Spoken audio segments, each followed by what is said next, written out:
Let's take a look at then this example of the branch current method.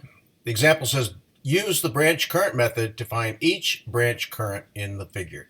So you can see that the author has laid these out. They've chosen the directions for the currents into node A and out of node A so that we have a reasonable sense that those are the correct. If they're not, we can fix them at the end.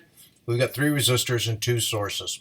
So remember, step 1 says assign branch currents as shown. Keep in mind that you can assume any current direction at this point and that the final solution will have a negative sign if the actual current is opposite that of the assigned current.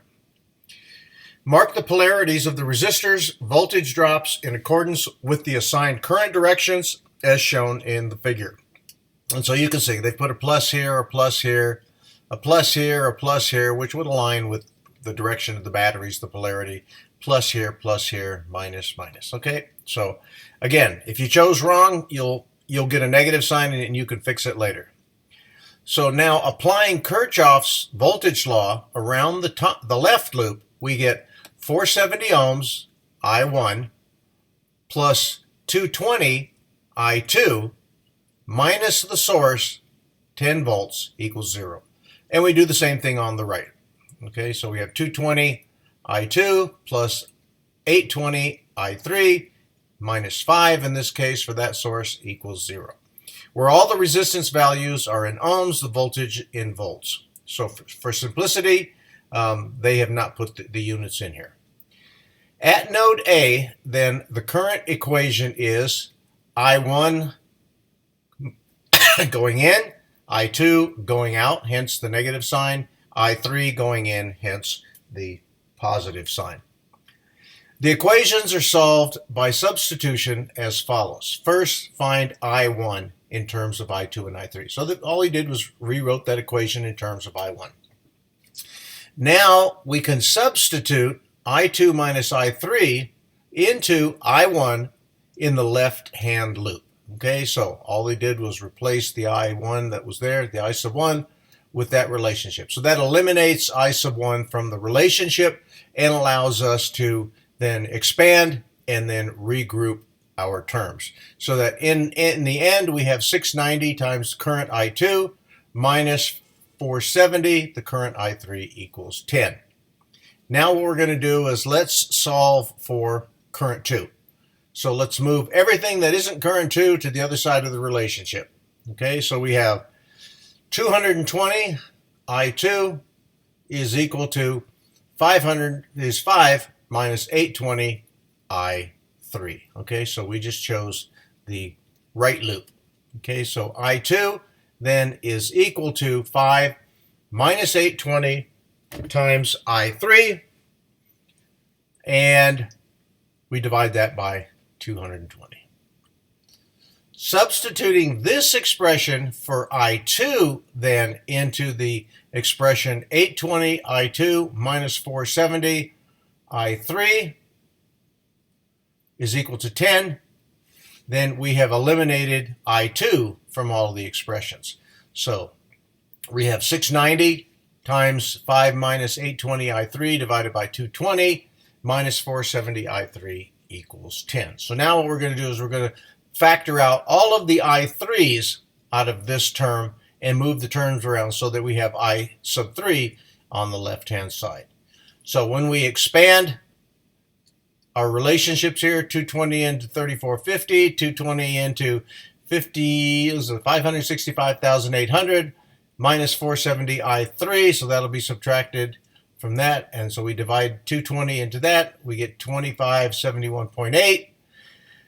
We end up with minus 3041.8 I3 is equal to minus 5.68 when we subtract 10 from 15.68. So I3 then gives us a value of 1.8 milliamps.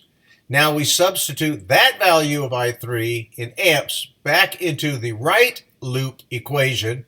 Okay, so we're back to the equation right up here. 220 I2 plus 520 and 1.87 milliamps, which they've removed the milli out of this and just factored it all the way out, equals 5. So now, moving I2 to the left side of the equation, everything else to the right, we get 220 divided into 3.47, or 0.0158, or 15.8 milliamps in this case. Substituting I2 and I3 values into the current equation at node A then yields, so we take those current relationships, we can plug them back in and solve for I1 now in this case, and we get 13.9 milliamps of current. So you can see we're using every tool in our bag to help us solve for these types of equations, whether it's writing branch current loops or referring back to our Kirchhoff's voltage and current law. You have to be ready for any of the relationships in solving. When you solve these things, it's not just the information in this chapter. It's everything you've learned to this point. Okay, so anyway, a quick rehash here. My diagrams are a little bigger. Go ahead and look through these. Make sure you understand the process that goes along with doing a branch current method of solution. Okay, so each of these steps gives you the idea of how to solve these types of relationships. Okay, step by step. I've tried to make it easier for you to follow. Whenever I do a substitution, I change the color, and you can see I've substituted that in for IR2 in the expression. Okay.